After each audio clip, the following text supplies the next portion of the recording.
오늘 은혜 받고자 하는 말씀의 제목은 진 것 같지만 이기시는 하나님, 이런 말씀이 되겠습니다. 다 같이 한 목소리로 해보겠습니다.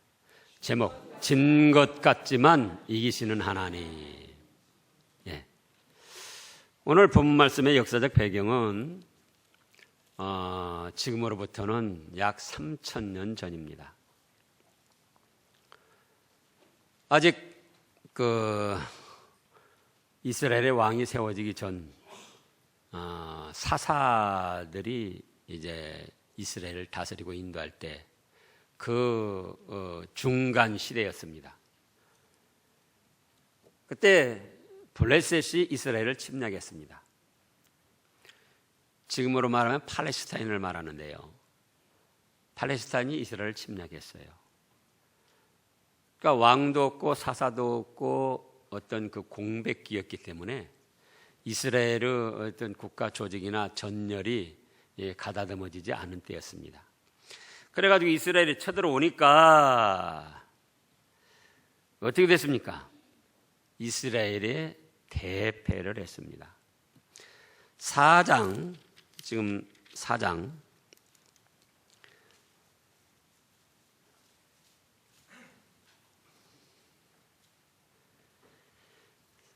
2절 말씀을 읽어보세요. 블레셋 사람들이 이스라엘에 대하여 전열을 벌이니라. 그 둘이 싸우다가 이스라엘이 블레셋 사람들 앞에서 패하여 그들에게 전쟁에서 죽임을 당한 군사가 4,000명가량이라. 팔레스타인 사람들, 블레셋 사람들이 쳐들어와 가지고 이스라엘이 져서 약 4,000명가량이 죽었습니다. 또 2차 싸움을 했습니다. 2차 싸움을 했는데 10절, 사무엘상 4장 10절, 11절을 보겠습니다. 다 같이요. 블레셋 사람들이 쳤더니 이스라엘이 패하여 각기 장막으로 도망하였고 사륙이 심히 커서 이스라엘 보병의 엎드러진 자가 3만 명이었으며 하나님의 괴는 빼앗겼고 엘리의 두 아들 홈리와 비나스는 죽임을 당하였더라. 너무나도 가슴 아픈 일입니다. 이미 4,000명가량이 죽었는데 불구하고 2차 이렇게 싸움에서 몇 명이 지금 살육을 당했어요? 3만 명. 생각해 보라고요. 3만 4천 명, 무지무지한 숫자입니다.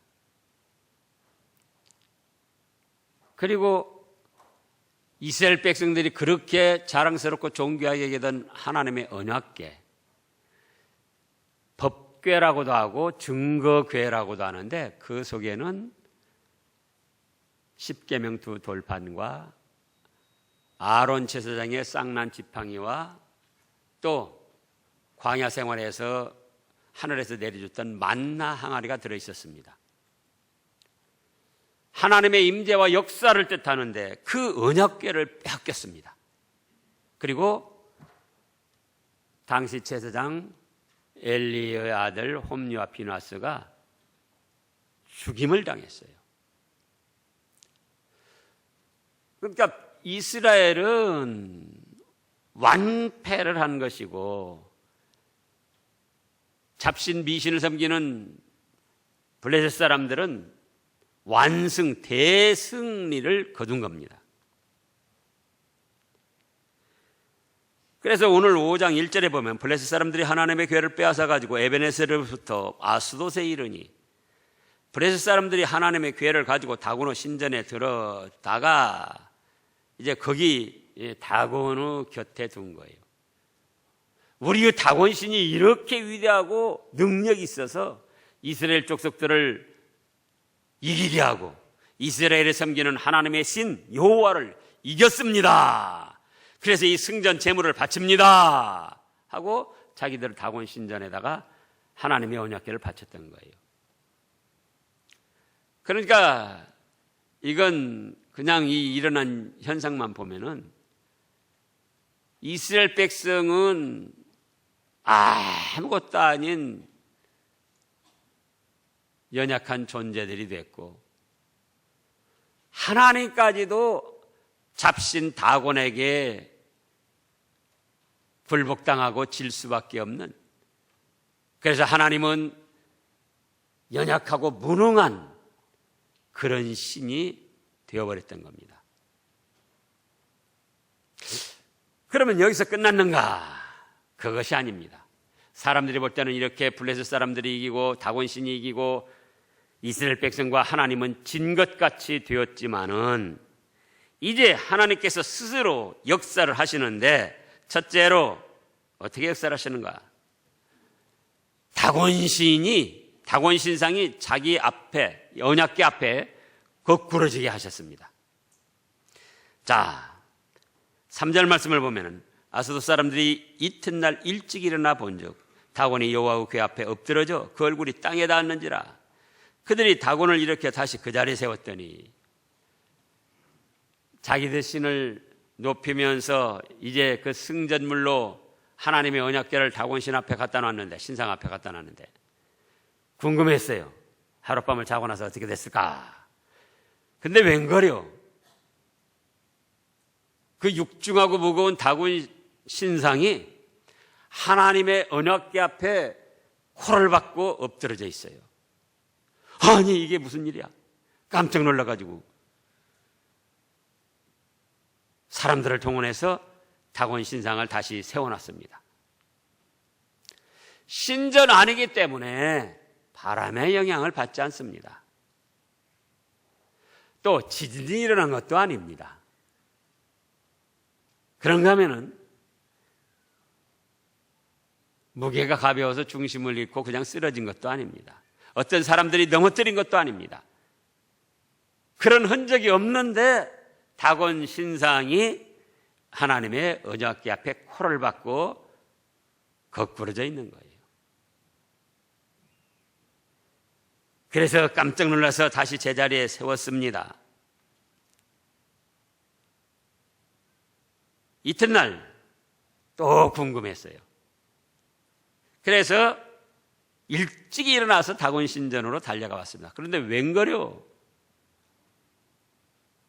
다곤 신상의 머리또막이 동강이 나고 두 팔이 끊어져서 여기저기 다 뒹굴고 몸뚱아리만 문지방에 걸쳐서 뒹굴고 있더라, 그거예요. 아이쿠, 이게 무슨 일이야?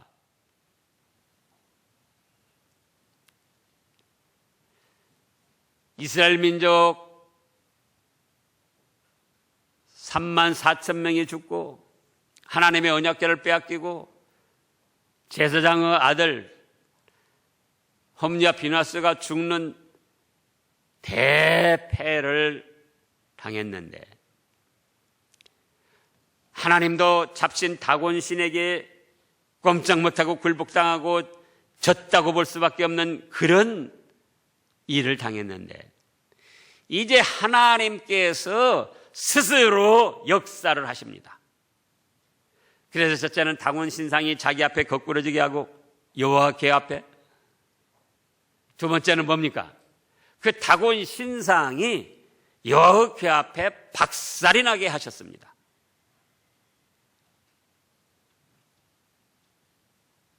그리고 세 번째는 어떻게 됐습니까?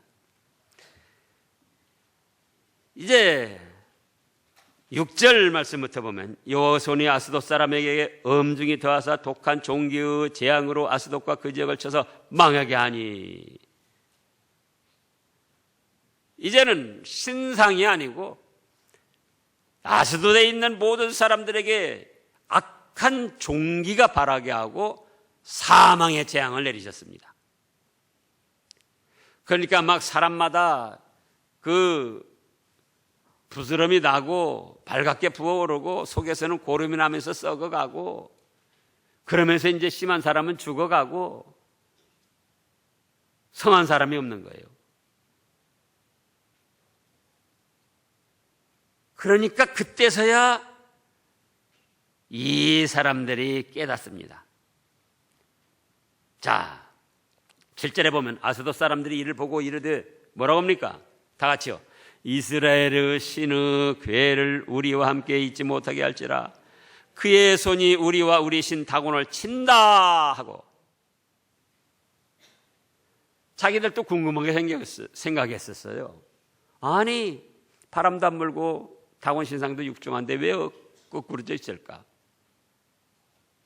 진도 안 났는데 다곤 신상이 넘어져가지고 목은 목대로 부러져 있고 팔은 팔대로 부러져 있고 동각이 나고 몸뚱아리만 문지방에 걸쳐 있는데, 아니 이게 무슨 일이람.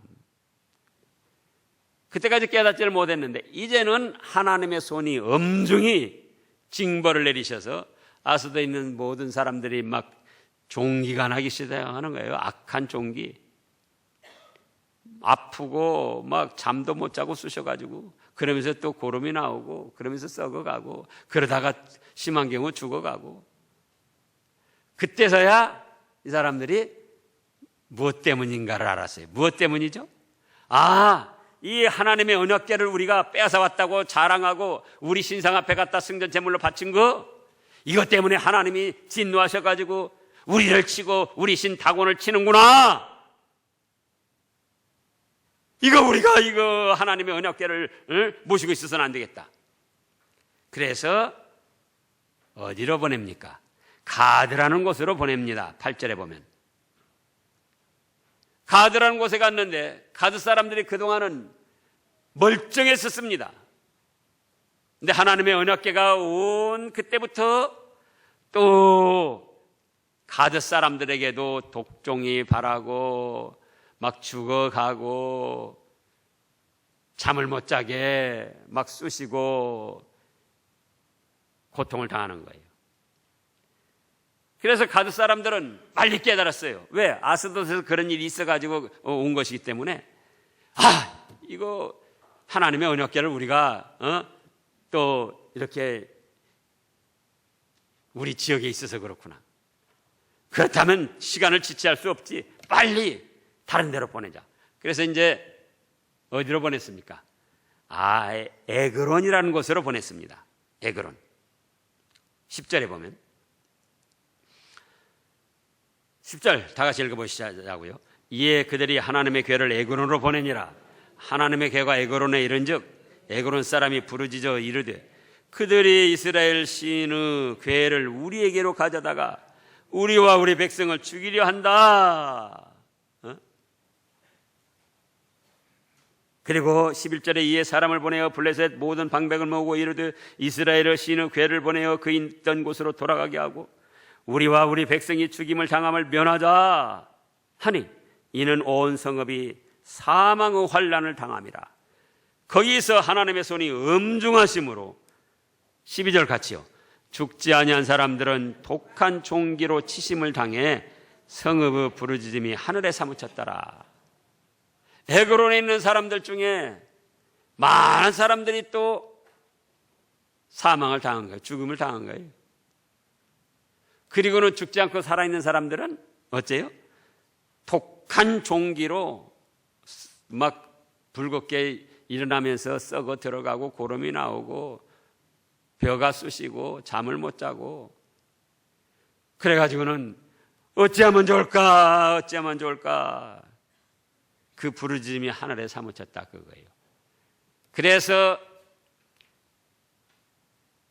블레셋 사람들이 이스라엘을 침략해서 3만 4천 명가량이 죽고 하나님의 언약궤는 빼앗기고 엘리 제사장 아들 홈냐 비나스 두 젊은 제사장이 죽임을 당해서 이스라엘이 완전히 패한 것 같았지만 하나님의 신 여호와께서 잡신 다곤에게도 굴복당하고 꼼짝 못하는 신처럼 여겨졌지만은 이제 6장을 보면은 팔레스타인 사람들이 그 하나님의 언약궤 때문에 자기들이 사망을 당하고 독한 종기로 고통을 당하는 것을 확실히 깨닫고 스스로 하나님의 언약궤를 새술에다가 멍에 메어보지 않은 젖나는 소에다가 메워가지고 이스라엘로 보냅니다. 완전히 진 것 같았지만 하나님께서 스스로 역사하셔서 누구의 도움도 받지 않냐고 누구를 시키지도 않냐고 스스로 역사하셔서 블레셋을 굴복시키고 다곤 신상을 박살을 내고 자기의 영광을 스스로 취하시고 대승리를 거두셨더라 그겁니다. 그러면은 우리가 여기서 생각해 볼 것이 있어요.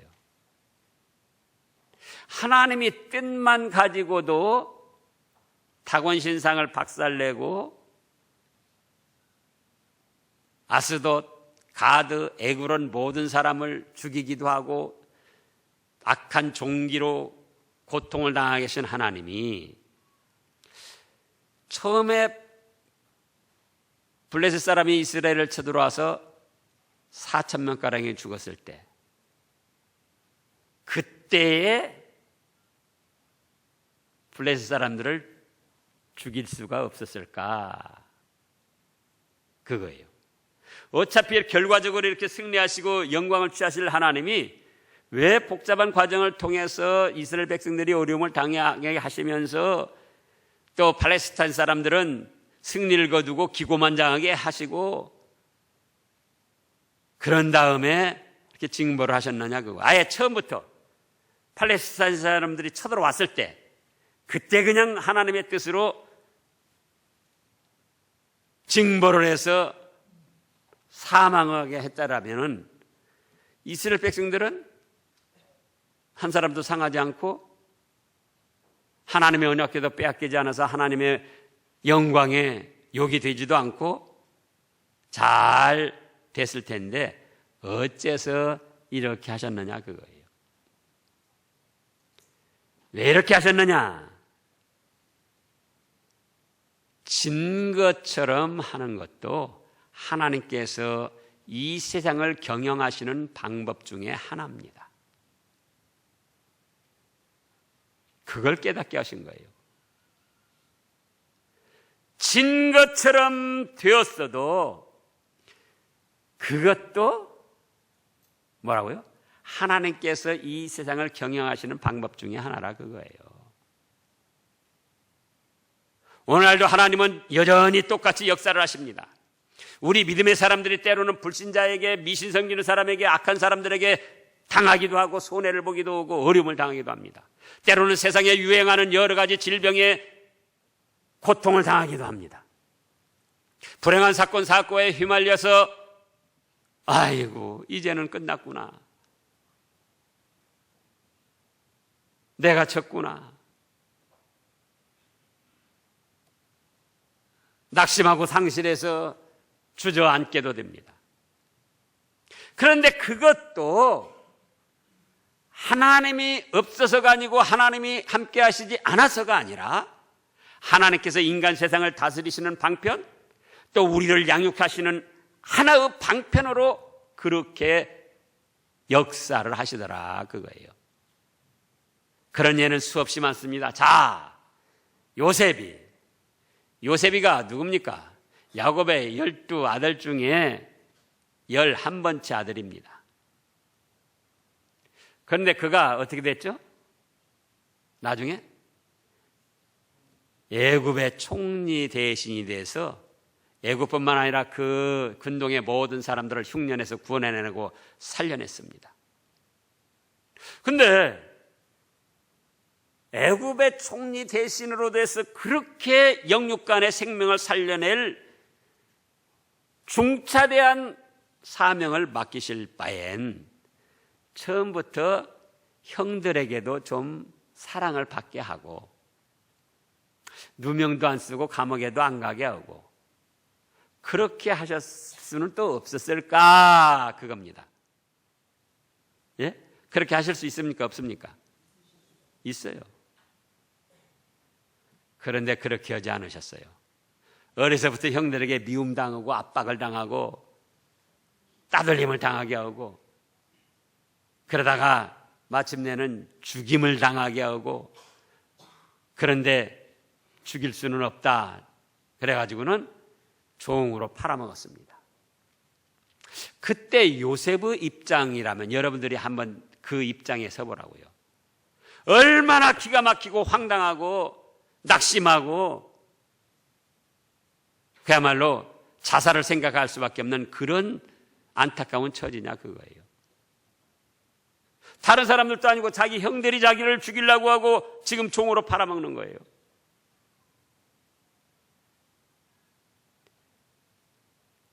요즘 세상에 생각해 볼 수 없는 너무나 안타까운 처지다 그거예요. 그래서 이제 애굽에 팔려갔는데 그러면 하나님이 함께 아니하셨습니까? 하나님이 함께 하셔서 요셉을 잘 되게 하시고 그 요셉이 사는 애굽 사람 집 보디발네 집이 잘 되게 하셨어요. 그래서 그 애굽 지금으로 말하면 국방대장쯤 되는데요. 보디발 그도 요셉이 하나님을 섬겨서 자기 집이 잘 되는 줄을 알았어요. 그도. 그런데 또 어떻게 됐죠? 그 보디발 아내에게 누명을 쓰고 감옥에 갇혔습니다. 이것이 지고 요셉의 인생에서 지금 지고 패하고 나가는 거예요. 인간적으로 말하면. 차라리 하나님이 함께 아니하시고 하나님을 안 믿는 가운데 그런 일이 일어났다면 이해가 될 텐데 하나님을 잘 섬기는 요셉입니다. 총으로 팔려갔을 때도 그 내용들을 보면은 원망불평하지 아니하고 거기 가서 또 종으로 충성을 하는 거예요. 하나님이 그걸 보시고 요셉을 복을 주셔서 그 보디발 집까지 잘 되게 해주십니다. 그런데 또 뭘 했다고요? 누명을 쓰고 감옥에 갇힌 거예요. 누명을 쓰고. 지금도 감옥에 갇혔다고 생각해 보라고. 얼마나 기가 막히고 안타까운 일인가.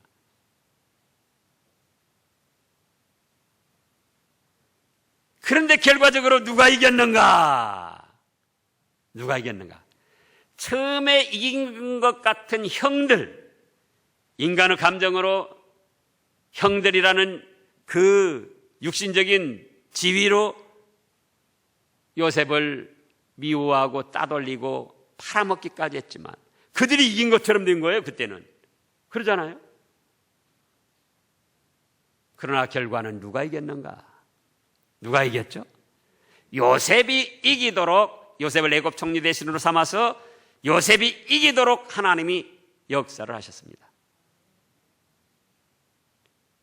다윗도 마찬가지죠.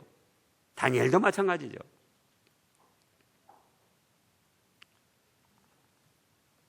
그러나 그렇게 역사하신 하나님은 오늘날 우리들에게도 똑같이 역사를 하신다 그거예요. 함께 하시는데도 우리가 때로는 지고 실패하고 병이 들고 불행한 사건 사고로 어려움을 당하기도 하고, 근데 그건 무엇이다? 하나님이 인간 세상을 경영하시는 한 방편이요, 하나님께서 나를 양육하시는 한 방편으로 그렇게 하신다 그 말씀이에요. 얼핏 생각하면은 아니 하나님이 그냥 전부 다 잘해주면 축복 전부 잘해주면 얼마나 좋을까? 그러면요 여러분들 생각해 보라고요. 인간 세상 사는 재미가 없어져 버립니다. 자, 여러분들 아이들 사랑하죠? 여러분들이 초등학교 때부터 아이들 다 공부도 대신해주고 너는 가만히 그냥 밥만 먹고 놀기만 해라. 학원도 대신 다녀주고 시험 볼 때도 대신 봐주고, 예? 또 직장 들어갈 때도 너는 가만히만 있어. 내가 가서 시험 봐가지고 너 들어가게 해줄게. 어떤 어려움도 당하지 않게 하고 전부 다 뒷바라지 잘 해준다고 해보라고요. 그 인생이 뭐가 되겠나? 또 그것이 인생으로서 살아가는 맛을 알 수가 있겠는가? 많은 사람들은 그런데 그렇게 생각을 하고 있어요. 하나님을 믿으면은 하나님이 무조건 나야 하는 거는 만사형통. 축복의 축복. 그걸 뭐라고 하느냐? 기복신앙이라고 하잖아요. 기복신앙. 근데 우리 하나님은 그러지 않으셔요.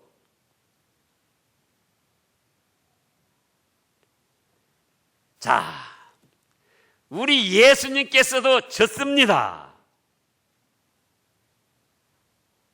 다른 사람도 아니고 자기 제자에게 배신당해서 팔아먹음을 당했을 때 그거 한 가지만 생각해 보자고요. 남 모르는 사람이 배신하고 자기를 팔아먹었다 그러면 그건 좀 그래도 덜 섭섭합니다. 모르는 사람이니까. 3년 동안 애써 가르치고 더 중하게 여기서 회계 자리까지 맡긴 그 가룟 유다가 자기를 배신하고 팔아먹었을 때 실패했습니까? 성공했습니까? 실패예요. 인간으로 실패예요. 그리고는 제자들은 다 도망가 버리고 그때 당시 유대 지도자들 그들이 보낸 군병들에게 잡혀가지고 십자가에 못 박혀 죽음을 당합니다. 그 과정에서도 보면 얼마나 많은 사람들이 비난을 하고 비웃고 책찍질하고 침을 뱉고 뺨을 때리고 옷을 찢고 그랬습니까?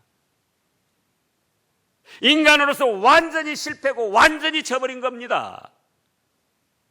그런데 어떻게 됐습니까? 그렇게 해서 지고 실패하고 끝이 난 줄 알았는데 죽은 지 3일 만에 죽음을 이기고 부활하셨습니다. 그리고 40일 동안 이 땅에 계시다가 승천하셔가지고 빌립보서 2장에 보면은 하늘에 오르사 하늘에 있는 것과 땅에 있는 것과 땅 아래에 있는 모든 것이 무릎을 예수의 이름 앞에 꿇게 하시고 주라 시인하며 하나님 아버지께 영광을 돌리게 하셨다 그랬습니다.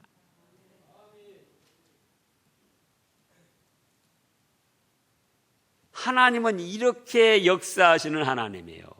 진 것 같지만 그 지고 실패하고 어려움 당한 그것을 통해서 다시금 이기고 승리하시는 하나님이시다 그겁니다. 근데 사람들은 대개 어떻게 생각하는가? 그런 일을 당했을 때, 자기가 실패했을 때, 자기가 병이 들었을 때, 자기가 어려움을 당했을 때, 자기가 불행한 사건 사고에 휘말렸을 때 하나님은 나를 버리셨나 봐. 거기까지만 해도 괜찮아요. 하나님은 안 계신 것 같아. 내가 그래도 하나님 믿어보려고 신암교회도 다니고 있는데 이렇게 이런 일을 당한 거 보니까 하나님은 안 계시고 믿어봤자 쓸데없고 그래서 낙심하고 절망하고 주저앉으려고 합니다. 근데 그때 생각을 하셔야지 돼요. 그때 이렇게 내가 지게 하는 거, 내가 실패하게 하고 내가 병으로 고통에 시달리게 하는 것도 하나님께서 나를 양육하시는 방편의 하나다. 예? 인간 세상을 경영하시는 하나님의 경영 방법 중에 하나다. 그걸 생각하시라고요. 그 다음에 2번으로 생각할 것은 무엇인가? 뭐라고 그랬습니까? 거기. 예. 악인은 징벌하고 선인은 드러내가지고 복을 받게 하시고자 하는 것이 그것이 하나님의 뜻이에요. 자, 믿음의 사람들이 지고 실패하고 어려움을 당할 때는 반드시 악한 사람들이 득세를 합니다. 개인적으로도 그래요. 믿음의 사람들이 어려움을 당하고 고통을 당하고 실패를 하고 또 어떤 질병에 시달리고 불행한 사건 사고에 휘말릴 때 그때 누가 득세를 한다고요? 악인들이 활개치고 막 짓밟고 모독을 하고 비웃고 조롱하고 그러는 거예요. 너 뭐 신앙교회 다닌다고 해봤자 너 나보다 나은 게 뭐 있냐? 잡신 섬기는 사람들이, 무신론자들이 그런 겁니다. 나는 이렇게 사고도 안 당하고 멀쩡한데 너는 뭐냐? 사고 당했다며? 나는 이렇게 건강한데 너 뭐 병 걸렸다며? 그래서 그런 과정을 통해서 악이 드러나도록 하시는 거예요. 네? 그리고 선한 사람들은 어떻게 하시는가? 그때에 자기 자신을 돌아보게 하면서 잘못을 회개하고 끊어버리게 하시고 하나님의 요구하시는 뜻이 무엇인가 그걸 찾아서 이루어 나가도록 자격을 만들어 주십니다. 그래서 마침내 승리하고 마침내 복을 받으러 그렇게 양육하시고 역사하시는 거예요. 그래서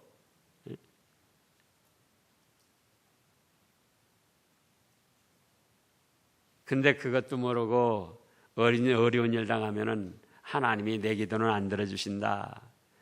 교회 다녀봤자 쓸데가 없다. 믿어도 쓸데없다. 그리고 낙심하고 주전자려고 합니까? 그게 아니라 그거예요.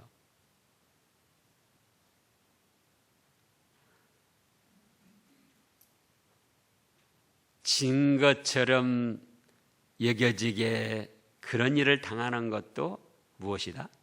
하나님께서 인간 세상을 경영하시는 한 방편이요. 하나님께서 나를 하늘나라 백성으로 양육하시는 데의 한 방편이라 그겁니다. 그걸 믿으시기 바랍니다. 하나님이 없어서가 아니고 나를 사랑하지 않아서가 아니고 나를 미워해서가 아니고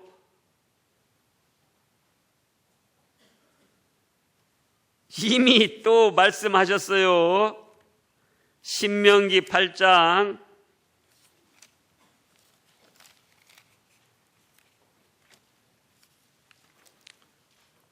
지금 사무엘상 앞에 있잖아요.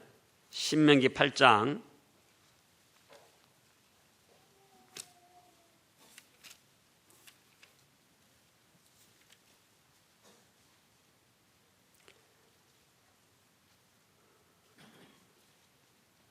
자, 긴데요. 그거 다 읽을 수가 없으니까 16절 한 절 말씀만 보겠습니다. 16절. 네 조상들도 알지 못하던 만나를 광야에서 내게 먹이셨나니 이는 다 너를 낮추시며 너를 시험하사 마침내 내게 복을 주려 하심이었느니라.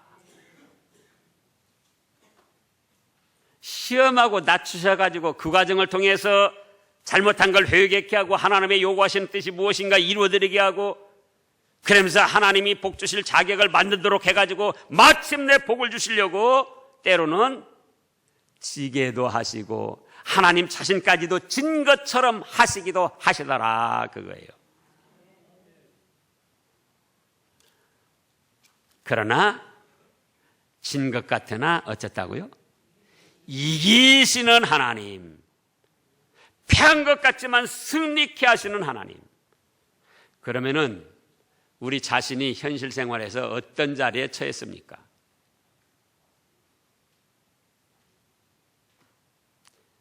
답답하고 캄캄한 자리, 질병으로 고통당하는 자리, 어떤 어려운 사건으로 참으로 해결할 길이 없는 그런 자리, 좋으면 또 좋은 자리, 하나님께서 나를 양육하시는 한 가지의 방편이다 그거예요. 그래서 악한 대로 드러나게 하고 선한 사람은 그 믿음의 자격을 만들어서 복받게 하시려고 그러기 때문에 그러면 우리가 이런 일 이런 일 당했을 때 어떻게 해야 되겠습니까? 그럴 때일수록 하나님을 전적으로 믿고 의지해야 됩니다. 그리고 자기 자신을 돌이켜보면서 뭐를 해라? 죄를 찾아서 회개하라. 그리고 이제는 적극적으로 하나님의 기뻐하시는 뜻이 무엇인가, 하나님의 말씀이 무엇인가 그걸 찾아서 이루어드리면은 하나님은 옳다, 내가 너한테 그걸 원했다 하고 예비하신 축복을 내려주십니다. 그런 여러분들 되시기를 축원합니다.